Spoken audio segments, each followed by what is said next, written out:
rebellious teenager named Ruby frequently hangs out with her friends every night. The next day at breakfast, her brother Rhett tries to tell their parents about it, but she stops him. That evening, while the parents are celebrating their anniversary, Ruby sneaked out of the house to party with her friends again. She later arrives home and finds police cars outside their house. The cops tell her that her parents were in a fatal car accident. Ruby is overwhelmed by the news and fainted. At the funeral, Rhett sobs as he tries to give a speech, so their parents' close friend Terry and Dr. Aaron step in to console him and give the speech instead. Later that day, their lawyer Alvin tells Ruby that their parents left a substantial inheritance for them, and that they have chosen Terry and Dr. Aaron to be their guardian. The two are now moving in with the couple, and they are impressed by their huge and lavish house. However, the siblings got a little disappointed when they learned that they will be sharing a room. That evening, Ruby goes out to change into her pajamas but senses that someone is watching her, so she gets back inside.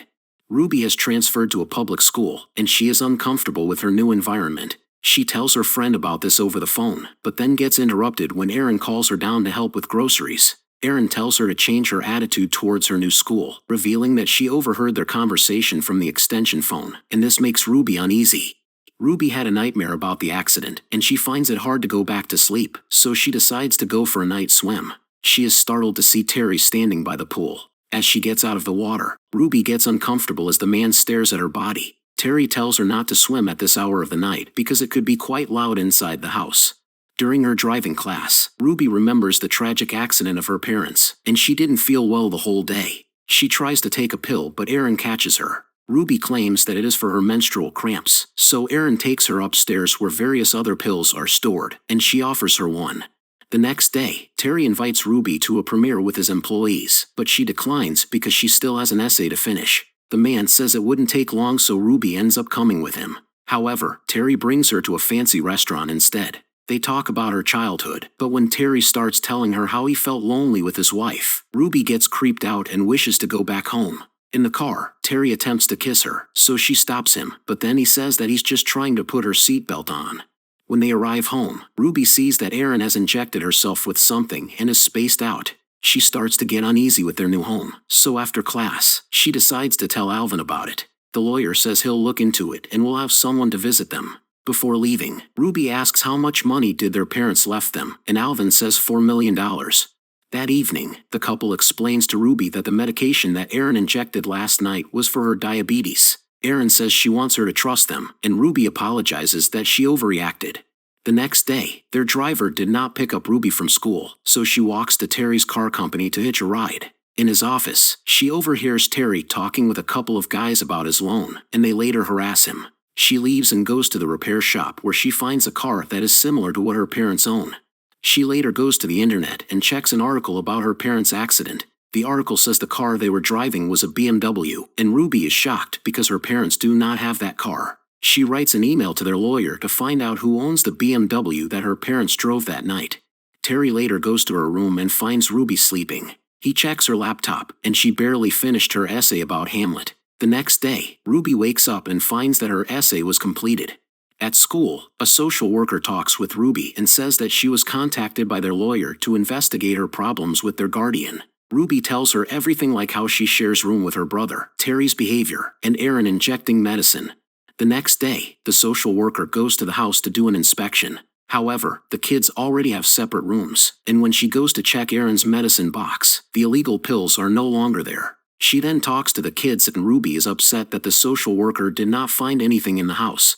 While throwing a cereal box in the trash can, Ruby finds a letter from her previous private school. She learns that their guardians canceled their tuition there and they got a $30,000 refund from it. She later tries to check if Alvin has replied to her email, but then her AOL account has been cut off.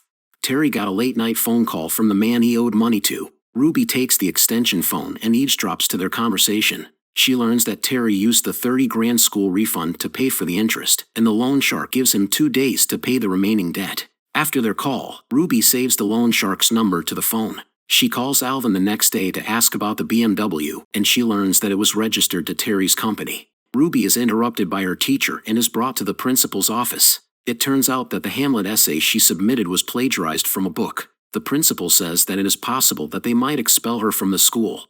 Ruby has decided to leave the house. She wakes up at 4 a.m. and sneaks into the couple's room to take the car key. She then wakes up her brother, and soon as she starts the car, Terry wakes up. They later hit the road, but then are caught in a police checkpoint. Shortly after, Terry and Aaron arrive and bring the kids home. On their way back, Ruby accuses Terry of killing their parents for their money, to which he denies. At the house, Ruby tries to escape, but Terry catches her and tells her that even if she dies, they still have her brother with them, and he is enough for them to claim their trust fund. Aaron comes over and injects her with medicine, which puts her to sleep. The loan shark harasses Terry over the phone again, and he is desperate to find money. He goes to the trust officer and asks for some money from the kids' trust fund, saying that he needs it for their private school tuition. However, the officer shows him the refund letter from the school, which seems to have been faxed by Ruby. Now caught in his lie, the trust officer denies his request.